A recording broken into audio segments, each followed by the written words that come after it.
Hey guys, welcome back to another Six Sages Gaming video, and you might have heard the news already, but for those that haven't, I wanted to put together a quick video to talk about Opus IV Pre-Release, some spoilers that we've been seeing, and of course the new type of card that's going to be coming out. So, up first we have this beautiful Cloud card. Now I want to say that I'm super excited for it because it's also an EX burst, and this card is going to be absolutely nuts in the title format. I'm sure someone's going to find room for it in their decks, and I'm sure there's gonna be some competitive Final Fantasy VII types of decks because that first effect can just be so strong.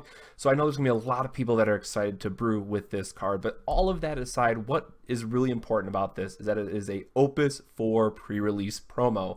Now, for those that are unaware, North America has not seen any of the pre-release events that they've had in Japan and Europe so far. So this is a huge deal. This is a first chance that we get to have Opus 4 cards before, they're going to be legal to play in constructed decks, open them at the same time as everyone else around the world and really enjoy in that celebration of, hey, there's a new set finally. This is going to be at the end of November. So plenty of time to plan ahead and talk to your LGS about it. That's what I really want to make this video for, is to understand that you guys need to get out there, talk to your LGS, and this is a great opportunity to get people excited about Final Fantasy trading card game again, because who doesn't love pre-release events? They're going to give you everything you need. There's going to be special rules that you can follow and help teach new players, and it's just going to be a great way to say, you know what, maybe you don't want to buy in, buy a box or something. Maybe you bought some starter decks. You just want to get a little bit more feel for the game. Play the pre-release event. Have a chance to win a sweet promo, and I know it's going to be a great time.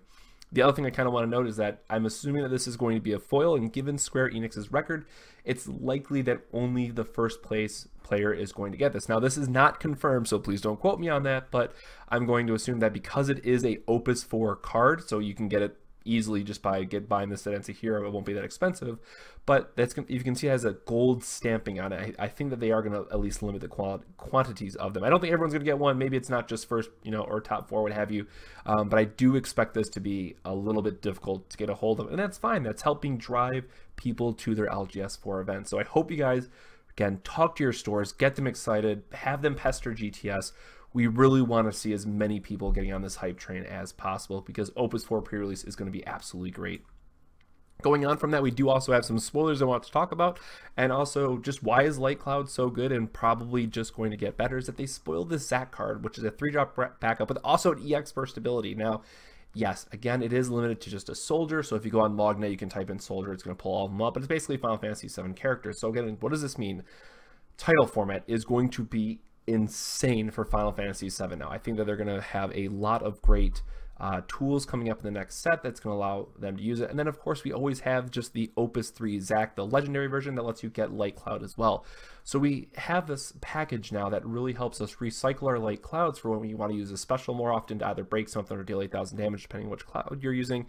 And also we have more ways to either get it into your hand, get it back from the break zone. Just a lot of utility that is going on. So again, title format Final Fantasy VII, man, it is going to be an absolute blast to play, and chances are, because it's going to be so long before we have any other major events in North America, we're probably going to be doing a title video or two, perhaps Pauper as well. So we'll add those disclaimers on the video, kind of put the rules before the an intro screen, what have you, just get some more types of videos out there in the different formats. We absolutely are excited for Pauper and think it's a great way to get into it, but the title format is the Square Enix official casual, as of right now, format, but they have been pushing that at some of the PAX events and some of the other special events that they've been going to. And then lastly, we have monster cards. Now, for people who aren't aware, these were in the chapter series versions. Of course, there's a huge focus on Final Fantasy Tactics because that's where all of them came from, or at least most of them. They did come in through other games as well, but the first set was primarily on FFT. So we have Dragon. You might be wondering how this works. So monster cards sit out on the field. They're kind of like enchantments or artifacts from Magic the Gathering, if you will, where you pay the initial cost. So in this case, the 2 lightning crystal points, you put it in field, and then at any point you can use the other effects. So we'll see later that some of the monsters can become creatures. Some of them have these break effects like this one, which is basically a half cost Odin. So what I do like about this, it allows you to pay 2 now and 2 later. So if you have extra crystal points for whatever reason, lets you break it up. So I think that these are going to be a nice introduction to the game and help bring up another style. That in mind, monsters either saw play between there was like somewhere between 1 and 6 copies in the deck to 0. So there is going to be a little bit of flexibility in terms of Are these cards something we're using in every deck, in most decks? Who knows yet? There are a lot of cards yet to go for Opus 4 spoilers, and I expect that we'll start to see more spoilers soon. But for right now, I really do like this card just as kind of a tech 1 or 2 throw-in. Just having more Odins is certainly never painful, but ultimately you really want to be playing this card when you already have at least 2 backups, so you can play the cost without having to discard anything, and then you can again pay the other 2 when needed for the other effective Odin.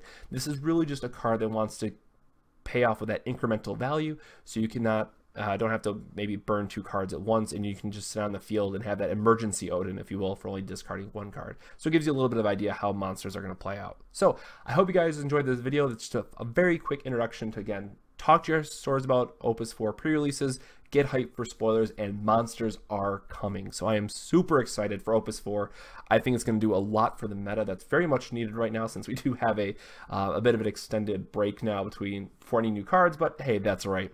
So I hope you guys enjoyed this video. Make sure to drop us a like if you enjoyed it. Comment down below what you're most excited about for Opus 4. And of course, subscribe for future Final Fantasy trading card game content. So thank you so much for watching, guys, and we'll catch you on the next 6 Sages Gaming video. Have a good one. This video made possible thanks to the Patreon support of viewers such as yourself. Thank you to our honorary sages.